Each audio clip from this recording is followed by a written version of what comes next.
dimensinya sudah beda antara dimensi akademisi dengan akademistik ini beda. Nah, jadi saya mau ngomong apa lupa ya. Gaya nih, kalau diomong gaya nih sosok apa? Kegoiban. Ya, tentang sebelum ke teman-teman yang tanya tentang nisan itu kan ada yang dikeramatkan, kemudian menjadi objek wisata, kemudian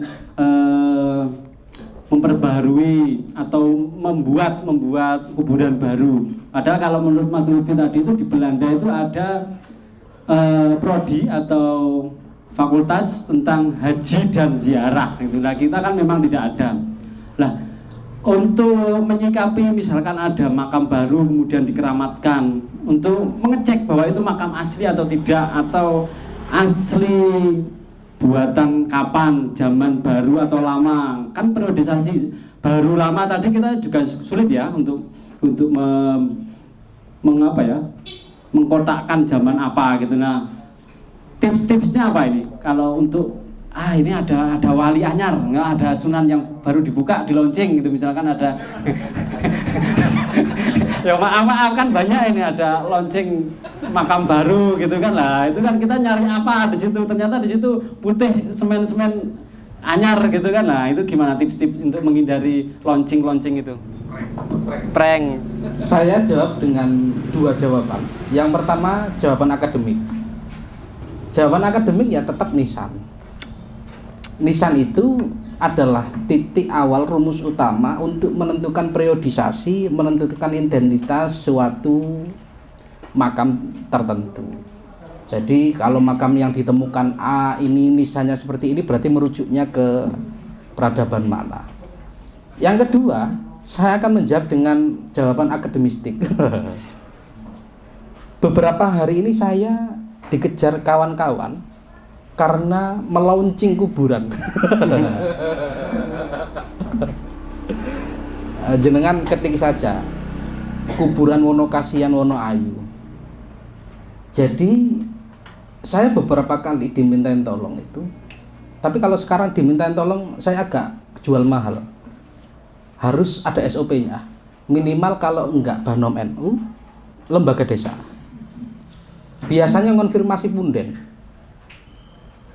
Ada beberapa kejadian, entah itu di Jawa Tengah, entah itu yang terbaru yang di Wonokasian Wonoayu itu, saya awalnya dimintain tolong untuk konfirmasi punden. Ketika saya datang, loh ini duduk kuburan ini. Akhirnya saya tanya, ingatan setempat, kan memang investigasi itu memang ingatan warga desa setempat. Minimal yang pertama kali saya tanyakan adalah toponim. Toponim desa itu kan merupakan peninggalan sejarah sebenarnya. Dan itu berhubungan dengan puzzle-puzzle yang akan berlangsung selanjutnya. Toponimnya bagaimana? Wonokasian itu artinya apa? Ada yang mengatakan Wono itu alas, kasian itu ngesake. Iki alas nggon ngesake. Alas sambat. Ono sing ngomong Wono iku alas kasihan itu berbelas kasih, iki alas gawe nggon mesum.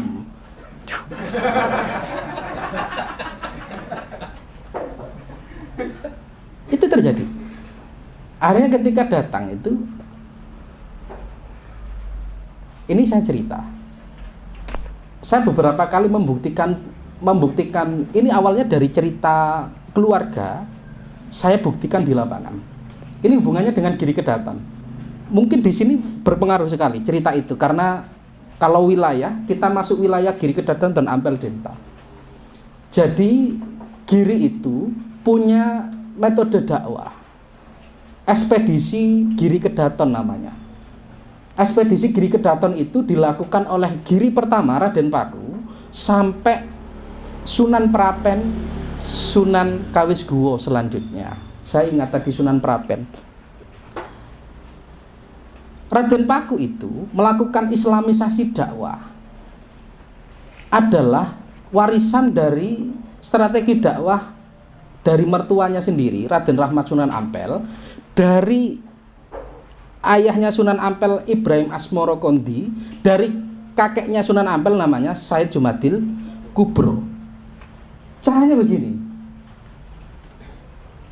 Kalau menyebarkan Islam di sini nggak boleh dengan cara kekerasan, harus dengan strategi yang sebisa mungkin masyarakat setempat tidak merasa terganggu.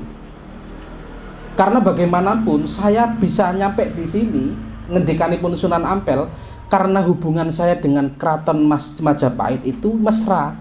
Karena bibi beliau yang disimah, yang dinikah oleh Prabu Kertawijaya itu kan adalah bibi dari Sunan Ampel. Harus dijaga hubungan baik kita. Akhirnya ekspedisi Giri Kedaton itu caranya begini.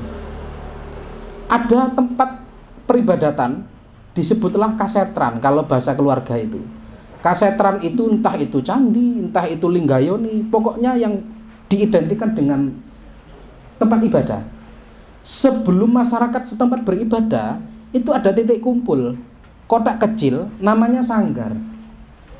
Sanggar itulah yang menjadi fokus sasaran utama ekspedisi Giri ini.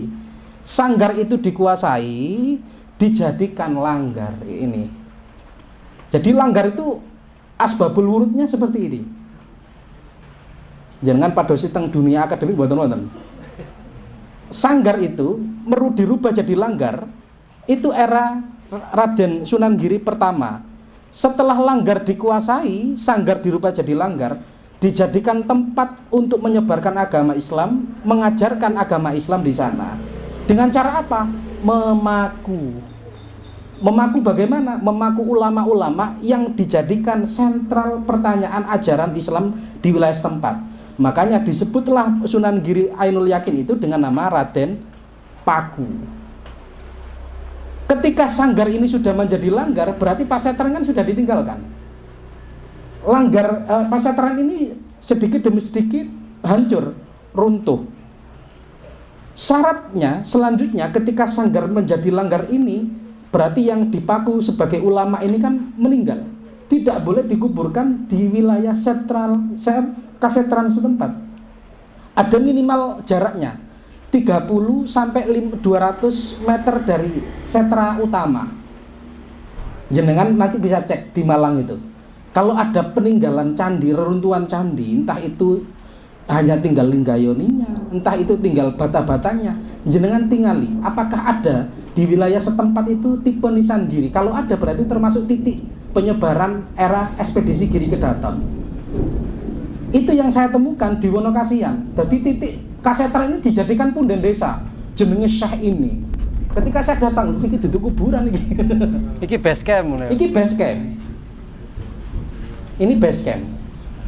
Langkah selanjutnya, ini karena jawabannya akademistik, ini adalah upaya mencari kuburan yang sudah ratusan tahun terpendam.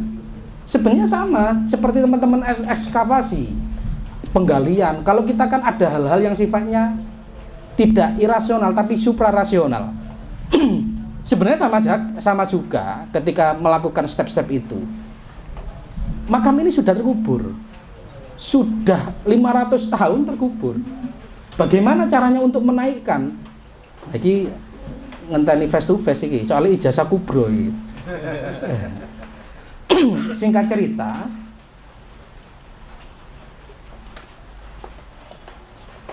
tidak lebih dari 2 bulan muncullah nisan yang saya lihat secara tipologi nisan Giri Kedaton. Akhirnya saya tanya ke keluarga, apakah ada keluarga Giri Kedaton yang di sana dikuburkan di Wonokasian. Dari titik itu akhirnya muncul, oh ternyata Wonokasian itu bukan seperti yang diartikan oleh warga setempat, tapi berasal dari Wonokaresian, alas tempatnya para resi. Malah ada yang lebih lengkap kalau dari keluarga itu, Wanasrama Karesian. Wana itu alas, asrama itu berarti tempat berkumpulnya para resi. Berarti tempat itu dulu adalah tempat inteleknya orang-orang yang belum beragama Islam. Berarti tantangan yang dipaku oleh Sunan Giri pada waktu itu kan ya harus intelek juga, harus cendekiawan juga. Ketemulah namanya beliau Pangeran Wanasrama, Arabnya Pangeran Hamzah. Beliau punya ayah namanya Zainal Abidin Sunan Demak bin Raden Rahmat Sunan Ampel. Punya ibu namanya Silo Luhur binti Raden Paku Ainul Yakin. Ini agak susah, masuk dimensi ini agak susah. Karena apa? Saya sendiri hanya bisa memumbulkan nisannya. Kalau nama saya tidak bisa. Kenapa kok saya cerita ini? Mungkin agar menjadi inspirasi kalau menemukan atau mencari makam, upayanya itu lama. Tidak ujuk-ujuk mediasi ngelepokno jin, jelek. Ya toh, yang terjadi itu. Jenenge sapa? Mbah Keramat. Saya awalnya ditanya, ini makamnya sinten asmane? Ngapunten, kalau jenengan tanglet asma teng kula, masalah makam saya punya stok nama banyak. Makam itu kan identik namanya Mbah Keramat gitu. Terus sapa Mbah Wali, Mbah Syekh gitu. Jadi itu ada step-stepnya. Jadi begitu Mas Fatkul, kalau berbicara cara metode lagi itu mengkonfirmasi seperti itu, nisannya. Ya ada hal-hal yang lain yang sifatnya memang rada angel diomongkan. Harus diomongkan nih. Pertanyaan selanjutnya ini sebelum teman-teman, kalau jenengan datang ke entah itu ke base camp yang disebut sanggar atau apa, atau menjadi punden kemudian datang ke makam gitu. Ini pertanyaan ini tadi sudah saya utarakan di utara tadi. Ini saya sampaikan lagi, saya tanyakan ulang. Jenengan kalau masuk ke areal makam itu, kalau mau mendeteksi, karena ini pertama kali datang gitu, mau mendeteksi itu secara fisik atau secara energi gitu? Energi.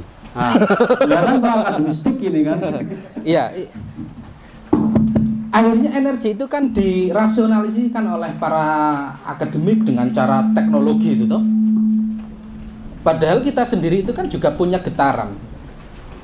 Dan jenengan jangan lupa, orang-orang yang meninggal itu dikubur di bumi dan kita berdiri di atas bumi. Berarti setrumnya itu juga masih ada. Tergantung apa namanya? Tergantung jam terbang. Kembali lagi jam terbang. Kenapa kok saya bilang seperti itu? Sensitivitas itu akan tercipta sama ketika kita menemui lebih dari satu kasus A, kasus B, kasus C. Jadi akhirnya pengalaman di lapangan itu akhirnya menjadi apa ya, bekal utama ketika saya mendiagnosa suatu makam. Oh iki ono sing luwih sepuh iki. Pertanyaan selanjutnya itu bagaimana membuktikan itu? Saya belum bisa menjawab. Tapi kalau dijawab secara dunia santri, kita akan mengenal tawasul. Media tawasul itulah sebagai penyambung frekuensi. Jadi tidak hanya energi, tapi ada frekuensi di sana.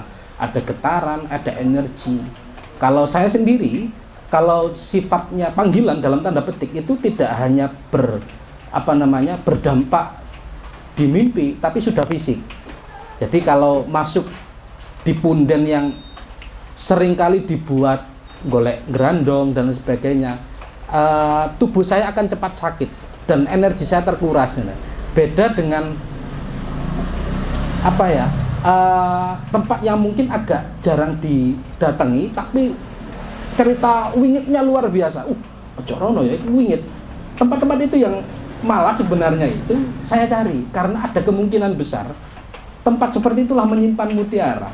Lah mutiara ini yang harus kita selesaikan. Tapi untuk menembus itu kita memang agak susah karena dimensi-dimensi itu kan banyak ring-ringnya. Makanya saya pesan di sini jangan menganggap 100% percaya kata orang yang sifatnya mediasi. Karena kita tidak bisa mengkonfirmasi kebenaran, menilai kebenaran yang dikatakan itu 1 sampai angka berapa kita tidak bisa. Apalagi ngomong ke jin, talbisnya seserupaan di dunia dimensi lain itu sangat beragam dan bahaya. Itu saja Mas Andi. Jam 09.00 gak kerasa. Iya, berarti kan ya dalam dunia yang jenengan gelut itu ada algoritmanya juga ya. Kalau nanti masuk ke situ, oh kira-kira begini. Oh kalau panggilannya seperti ini, callingnya itu calling apa gitu. Oh kira-kira, oh ginilah ya, kira-kira begitulah ya. Tidak hanya itu. Gimana? Bau. Jenengan biasanya kalau di tempat wingit itu kan indera perasa itu kan tidak hanya bulu kuduk ya, Tapi aroma itu ternyata ada rumusnya. Jangan dikira ketika kula jenengan ziarah di kuburan, misalkan langsung ambuang, ini Mbah Wali rawuh. Gak mesti Mbah Wali rawuh. Lek wali murid iya, tapi lek wali tenanan gurung mungkin. Jadi memang bekalnya itu memang harus sadar. Yang agak susah itu ketika orang sudah percaya, ini ketemu Mbah Wali gampang, itu yang agak susah untuk dijelaskan lagi.